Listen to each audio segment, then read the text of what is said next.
10th के mathematics में तुम लोग को चैप्टर का नाम है रियल नंबर पार्ट 37 और ये पार्ट 37 में क्वेश्चन नंबर 2 ये सुपर इम्पोर्टेंट क्वेश्चन SI। इस क्वेश्चन को बनाने का अर्थ है रियल नंबर पर 100% कब्जा। सिर्फ इस टाइप का क्वेश्चन नहीं बनाया तो इसका मतलब रियल नंबर अधूरा रह गया।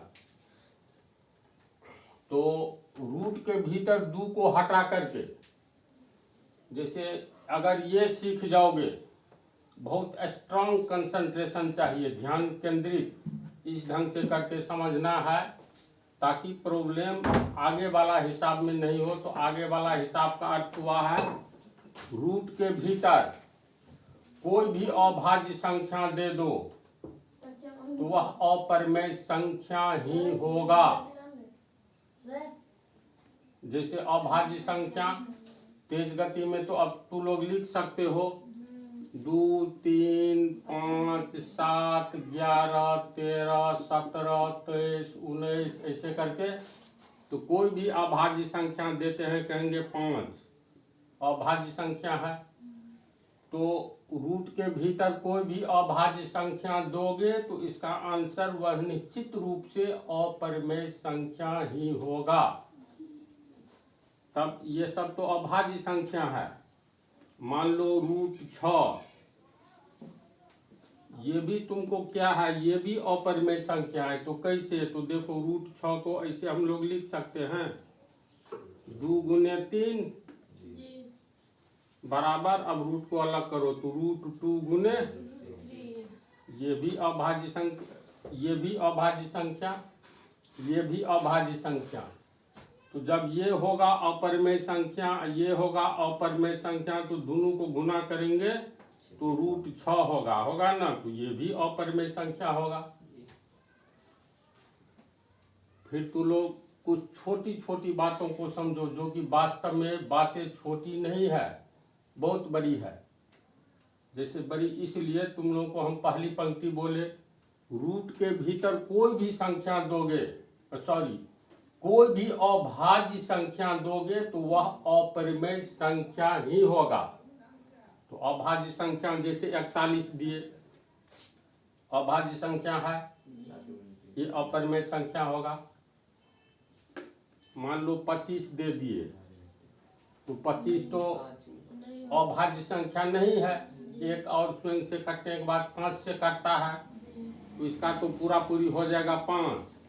तो ऐसा नहीं जो रूट 25 एक अपरिमेय संख्या है, सो बात नहीं है, रूट से बाहर 5 आ जाएगा। सिर्फ अभाज्य संख्या रूट 11। जब ये देखो भीतर में देखो 1 नंबर वाला ऑब्जेक्टिव का दुनिया है, 50% ऑब्जेक्टिव पूछ रहा है, दे देगा निम्नलिखित में से कौन अपरिमेय संख्या है।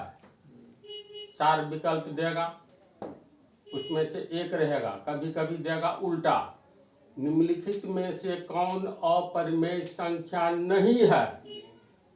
एक तो परिमेय वाला दे देगा, बाकी अपरिमेय वाला। तो इसलिए इसको समझो रूट 11 इसलिए अपरिमेय है क्योंकि रूट के भीतर ये संख्या अभाज्य संख्या है। जब ये अभाज्य संख्या तो बिना सोचे समझे अपरिमेय संख्या होगा।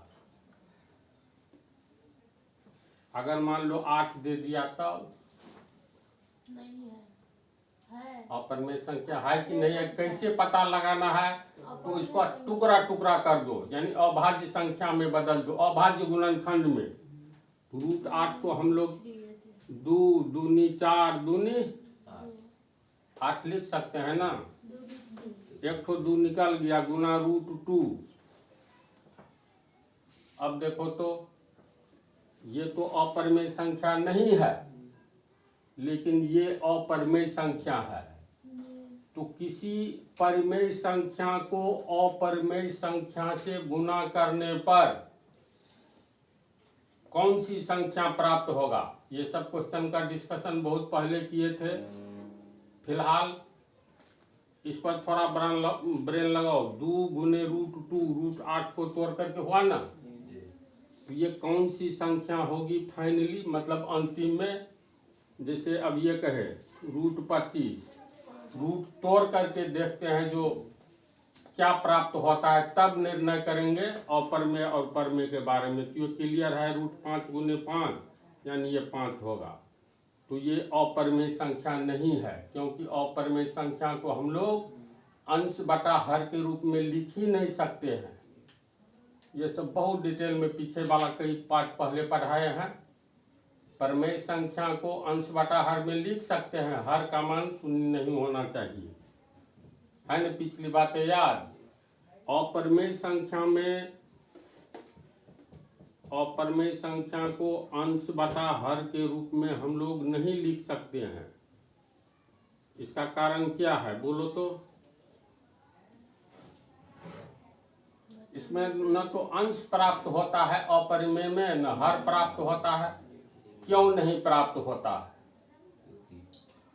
क्योंकि इसलिए नहीं प्राप्त होता है, जैसे मान लो √2 है, तो √2 का अर्थ हो गया तुमको 2 का वर्गमूल निकालना है। रूट के भीतर जो रहता है इसका वर्गमूल निकालो। जैसे मान लो √4, तो 4 का वर्गमूल निकालते हैं ना जी, 2 आता है, तो 2 जिसका वर्गमूल निकल करके पूरा संख्या आ गया, या दशमलव में भी आवे कोई बात नहीं, लेकिन रूट के बाहर आ जाए तो ये हो गया, रूट के बाहर आ गया, वर्गमूल पूरा पूरी निकल गया 4 का। तो 4 में इसका वर्गमूल निकला तो 2 हुआ। 2 का मतलब 2/1, ऊपर वाला अंश, नीचे वाला हर, यानी √4 को हम लोग अंत में अंश बटा हर के रूप में ले आए। अंश बटा हर में हर शून्य नहीं होना चाहिए, यानी परमेय संख्या उस संख्या को कहेंगे जिसको अंश बटा हर के रूप में तो लिख सकते हैं, लेकिन हर जो है शून्य नहीं होना चाहिए, बाकी जो हो। ठीक है। अगर मान लो शून्य होगा तो 2 में शून्य से भाग दो, अपरिभाषित है। इसके बारे में अभी तक मैथमेटिशियन सबको कुछ पते नहीं चला है, रिसर्च वर्क जारी है।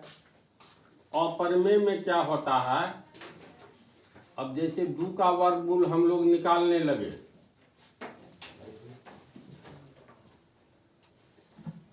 तो परमेय और अपरमेय संख्या दिमाग में बात आई।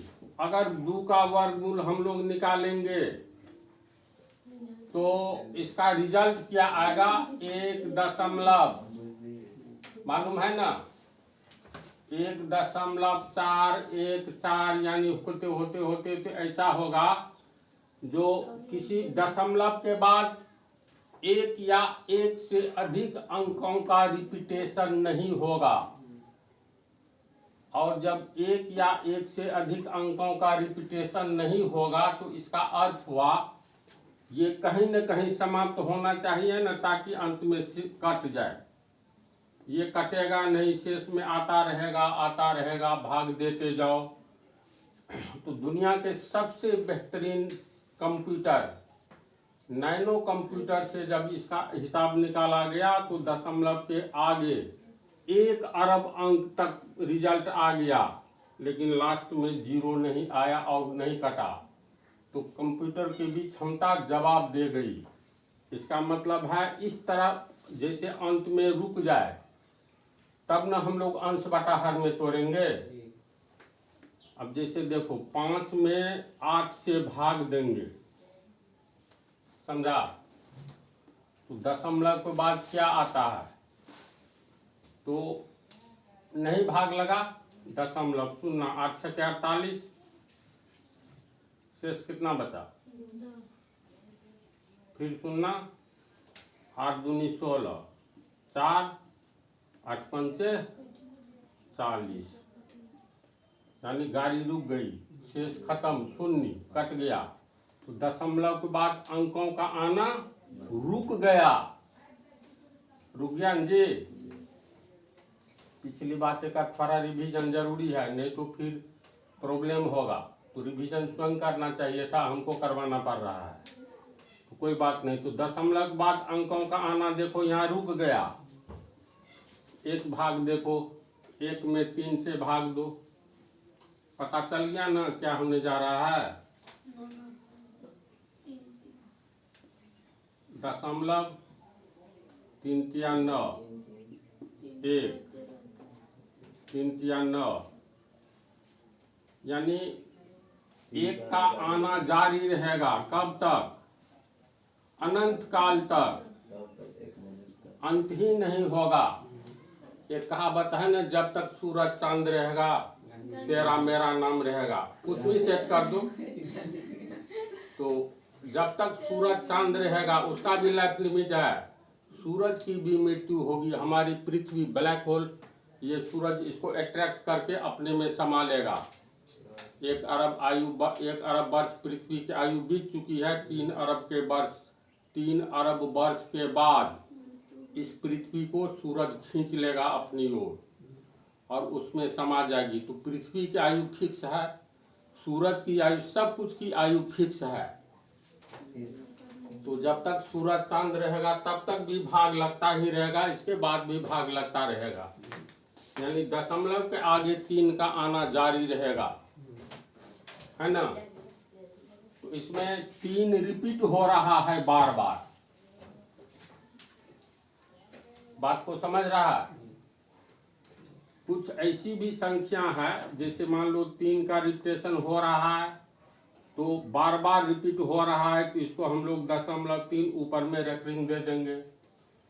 इसको तोड़ेंगे तो ये अंत में आएगा 1/3, यानी 1 में 3 से भाग देंगे तो अंश बटा हर प्राप्त हो जाता है।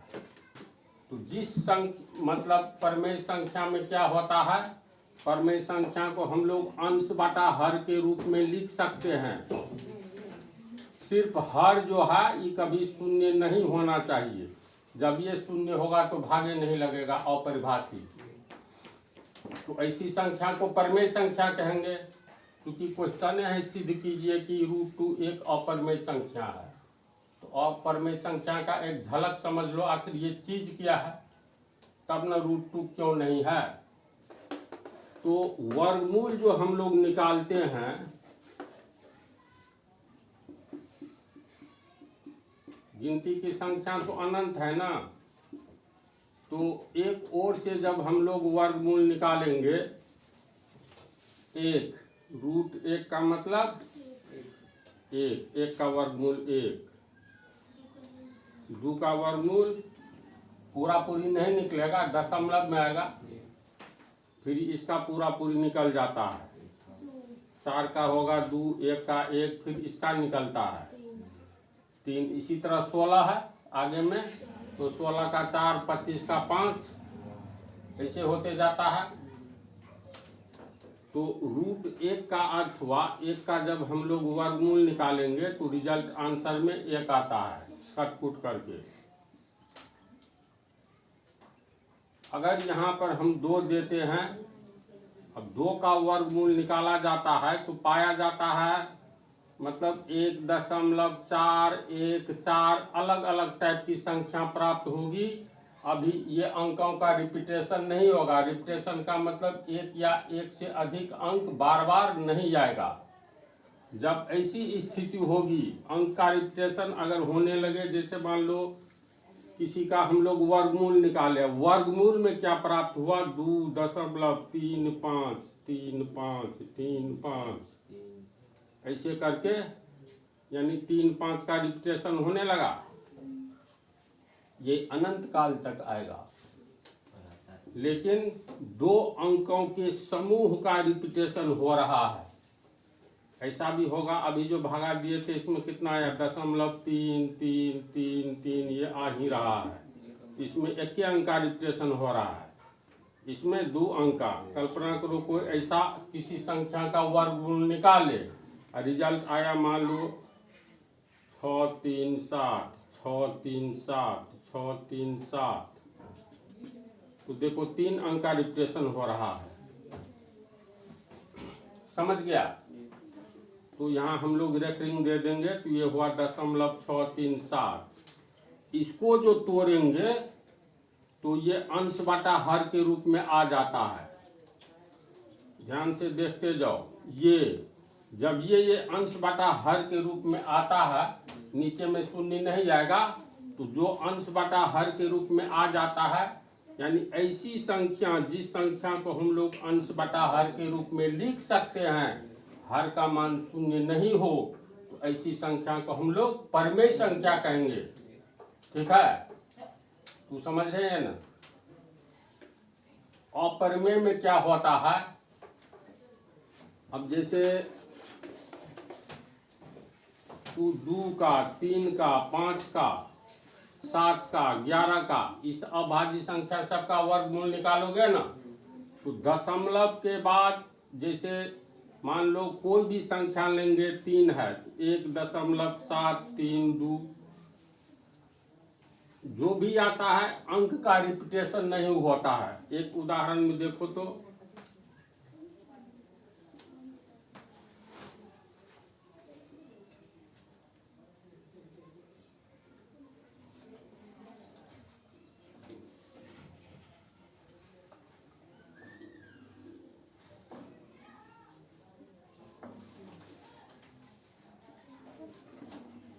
इस पर तू लोग ध्यान दो। डॉट डॉट का अर्थ ये अनंत काल तक आ रहा है। ठीक है, इसमें बोलो तो दशमलव के बाद 1 या 2 या 3 या 4 या 5 अंक समूह का रिपीटेशन दिख रहा है। अगर कहोगे यहाँ 2 है, तो यहाँ 2 है, तो यहाँ भी 2 है, तब सवाल पैदा होता है 2 के आगे 3 है, 2 के आगे 5 है, यानी ये 23 हुआ, तो ये 25 है, यहाँ भी 23 होना चाहिए था। ढंग से सोचो, 2 3 4, देखो 2 का रिपीटेशन नहीं हो रहा है, आगे में 2 है ही नहीं। अगर 2 और 3 ले तो इसका रिपीटेशन नहीं हो रहा है, 2 के आगे 3 है, ये 23, 2 के आगे 5 है, ये 25, नहीं रिपीटेशन हो रहा है। 3 अंक लो, 234, इसके आगे फिर है 625, 234, 234, 234 आना चाहिए था, ऐसी भी बात नहीं है। तो निष्कर्ष इसमें देख करके निकालोगे तो पता चलेगा। तो इसका अर्थ तो लोग समझा। बहुत सारी ऐसी संख्याएं होती हैं जिसका अगर हम लोग वर्गमूल निकालेंगे तो दशमलव के बाद अंकों का आना अनंत काल तक जारी रहता है। मान लो अगर यहीं तक, जैसे दशमलव के बाद 5.32356 अंकों का आना बंद हो गया, तो इसको हम लोग अंश बटा हर के रूप में लिख सकते हैं। कैसे लिख सकते हैं, तो इसको दशमलव को तोड़ दो, 52, 35, 6 बटा, इसके लिए 1 2 3 4, 1 2 3 4 अंश बटा हर। तो यह कैसी संख्या है, ऐसी संख्या है जिसको हम लोग अंश बटा हर के रूप में लिख लिए, इसीलिए यह परमेय संख्या है। तो निष्कर्ष ये हुआ, किसी भी संख्या को अगर हम लोग अंश बटा हर के रूप में लिख ले तो वह परमेय संख्या होगा। खाली नीचे में हर शून्य नहीं होना चाहिए, शून्य नहीं ना है। चलो देखो इधर, तो परमेय संख्या के बारे में बातें याद आ गई। अंश बटा हर के रूप में जिस संख्या को लिखेंगे वही परमेय संख्या कहलाएगा, हर शून्य नहीं होना चाहिए। तब सवाल पैदा होता है, क्या सभी तरह की संख्याओं को हम लोग अंश बटा हर के रूप में लिख सकते हैं? तो आंसर है नहीं। तो किन संख्याओं को अंश बटा हर के रूप में नहीं लिख सकते हैं और क्यों नहीं लिख सकते हैं? जिस संख्या को अंश बटा हर के रूप में हम लोग नहीं लिखेंगे उसी संख्या को अपरिमेय संख्या कहेंगे। और वो संख्या किस तरह की होती है? तो दशमलव के बाद अंकों का आना अनंत काल तक जारी तो रहता है, लेकिन एक या एक से अधिक अंक समूहों का रिपीटेशन होता ही नहीं है। जब ये अनंत काल तक जारी रहेगा, ये कहीं पर रुक जाएगा तब ना हम लोग इतना को अंश बटा, मान लो यहाँ रुक गया तो अंश बटा हर के रूप में यहाँ मान लो अंतिम में 8 है, बीच में जो भी हो, तो बोलो तो इसको हम लोग अंश बटा हर के रूप में इसको लिख सकते हैं। इसको लिख सकते हैं, यहाँ से शुरू करो, दशमलव हटा दो, 1 2 3 जो भी है लास्ट में कितना है 8, अब बटा में दशमलव के लिए 1, गिनती करोगे तो मान लो 1000 अंक हुआ, तो 1000 जीरो, 1 लाख अंक हुआ, ये 1 लाख में आए तो 1 लाख जीरो, तो अंश बटा हर में लिखा जाएगा। इसका मतलब परिमेय संख्या हो गया। लेकिन ये पते नहीं है, यहाँ पर कोई संख्या है जो बीच में 1 लाखवां संख्या है ये, इसके बाद फिर क्या आ रहा है तो 0 1 3 7, यानी अंत ये अनंत तक चला जाता है। लेकिन ढंग से देखने पर पता चलता है किसी एक संख्या का रिपीटेशन या एक से अधिक संख्या के समूह का रिपीटेशन नहीं हो रहा है। जब ये बढ़ता ही जा रहा है, रुकेगा तब न भाई, वहीं से अंश, अब बटा दशमलव के लिए 1, और जितना पर रुका उतना 0। जब नहीं रुकेगा, इसका मतलब जब अंश ही ऊपर वाला नहीं प्राप्त हो रहा है, तो दशमलव के लिए 1 कितना शून्य देंगे, अंत्य नहीं है। तो इसका मतलब न तो अंश का पता है, पता तब रहता जब रुक जाता, जब अंश का पता नहीं है तो हर का कैसे पता चलेगा। इसीलिए ऐसी संख्याओं को हम लोग अंश बटा हर के रूप में नहीं लिख सकते हैं, और इस तरह की संख्याओं को ही अपरिमेय संख्या कहते हैं। तो किस तरह की संख्या को नहीं लिखेंगे, फाइनली बोल देते हैं, इसके बाद आगे की ओर बढ़ेंगे। दशमलव के बाद अंकों का आना अनंत काल तक तो जारी रहता है, लेकिन एक या एक से अधिक अंक समूहों का रिपीटेशन नहीं होता है, तो ऐसी संख्या को हम लोग अपरिमेय संख्या कहेंगे। और ये सब कौन कौन संख्या है, जैसे 2 का वर्गमूल निकालोगे तो 1 दशमलव आना शुरू होगा, तो बोले ना सुपर कंप्यूटर, नैनो कंप्यूटर कब को पता चला 1 अरब तक का अंक निकाला, गिनती से 1 2 3 4, यहाँ 1 अरब। इसके बाद देखा रिपीट नहीं हो रहा है, इससे आगे उसकी क्षमता जवाब दे गई। इसीलिए ये 2 का वर्गमूल यानी √2 एक अपरिमेय संख्या है। 3 का भी निकाला तो उसमें भी यही बात, समझा। 5 का निकाला तो यही बात। निष्कर्ष के रूप में देखा गया, रूट के भीतर जितनी भी अभाज्य संख्याएं हम लोग देंगे, दशमलव के बाद उसका, जैसे मान लो 17 अभाज्य संख्या है, अब 17 का वर्गमूल में दशमलव के बाद अंकों का आना अनंत काल तक जारी रहता है, लेकिन एक या एक से अधिक अंक समूहों का रिपीटेशन नहीं होता है, इसीलिए √17 एक अपरिमेय संख्या। 19 दे करके देखा गया अभाज्य संख्या है, तो इसका भी यही हाल है। तो अगर ये कहा जाए अपरिमेय संख्या तेज गति से लिखो, तो 2 तरीका है, एक रूट वाला दिखला दो, अभाज्य संख्या लिख लो, दूसरा अपने मन से कुछ लिखो, खाली अंकों का रिपीटेशन नहीं करना है, जैसे 3.256000, इस तरह लिखो जो एक या एक से अधिक अंक का रिपीटेशन नहीं हो।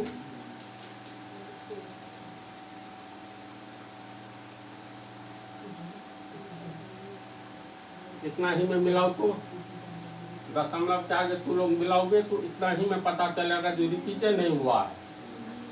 तो तेज गति से इस तरह लिखो, जो पहला तरीका। दूसरा तरीका ये भी बतलाए थे, ये नहीं जल्दी फुराएगा, तो एक बार तो फुराएगा। मान लो कुछ भी शुरू में 2 या नहीं 2 दशमलव, लेकिन 2, अब 2 3 5 0 0 0 2 3 5 6 0 0 0 0, ये सब बतलाए थे पिछले पार्ट में। रिवीजन नहीं ना जरूरी है, जरूरी है। तो देखो दशमलव 0 1 एक बार लिखे, अब 2 बार लिखो, 1 भी 2 बार लिखो, 2 बार, अब 3 बार लिखो, फिर 4 बार, तो पता चल गया होगा आगे क्या काम करना है। जीरो को 5 बार लिखेंगे, इतना ही में देखो तो रिपीट हो रहा है। नहीं। जैसे देखो 0 1 0 1 0 1 0, एक अंक लो, 2 अंक लो, पता चलेगा नहीं रिपीट हो रहा है। 0 के बाद 1 ठो 1 है, और ये 2 ठो 0 के बाद 2 ठो 2 है। कोई रिपीटेशन हो ही नहीं रहा है। यहाँ तक ढंग से सोचकर देखोगे, इसका मतलब ये अपरिमेय संख्या हो गया। दूसरा तरीका, तीसरा, रूट के भीतर अभाज्य संख्या लिखते जाओ, सब अपरिमेय संख्या हो जाएगा। तो मेरे विचार से परमेय अपरिमेय तुम लोगों को रिवाइज कर दिए, दिमाग में बातें आ गई होगी। अब चलो इसके बारे में समझो। चलो तो लोग ध्यान दो। 5/6 इसको काटो तो नहीं कटेगा। कैसे नहीं कटेगा? किस चीज से कटेगा? अरे 1 से तो कट सकता है। तो 5 का गुणनखंड करेंगे तो 5 गुने 1 गुने 5 बोलो या 5 गुने 1 बोलो। 6 में 1 दूनी 2 तिया 6। ध्यान से देखो, समझा? ऊपर वाला नीचे वाला में सिर्फ 1 कॉमन है, 1 के अलावा कुछ नहीं कॉमन है, नहीं ना है? अगर हम लोग 7 बटा मान लो 10 को काटेंगे तो कब कटेगा? 1 को छोड़कर किसी संख्या से नहीं न कटेगा, क्योंकि ये हो गया 1 गुने 7 और ये हो गया 1 दूनी 2 पंचे 10। यानी ऊपर नीचे जो कॉमन हो उसी से कटेगा। जैसे हम लोग लिखते हैं 8/12, तो 8 को तोड़ेंगे 1 दूनी 2 दूनी 4 दूनी 8, सब अभाज्य संख्या हो गया। नीचे वाला 1 दूनी 2 दूनी 4 तिया 12, इसमें देखो क्या क्या कॉमन है। 1 2 ये 2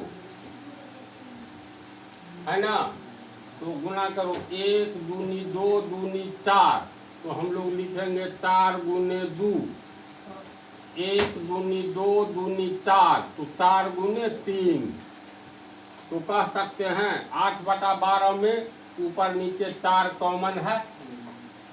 ध्यान से समझते जाओ, बात है छोटी, लेकिन इस उदाहरण से परिभाषा स्वयं निकाल लोगे। इसको समझा? इसमें 8/12 में ऊपर नीचे ये 4 से कटेगा, 4 दूनी 8, ये 4 तिया 12। इसका मतलब 4 कॉमन है दोनों में, है ना जी? लेकिन फिर बोलो 12/17 काटो, इसको नहीं कटेगा। तो इसका मतलब ऊपर नीचे क्या कॉमन है ना?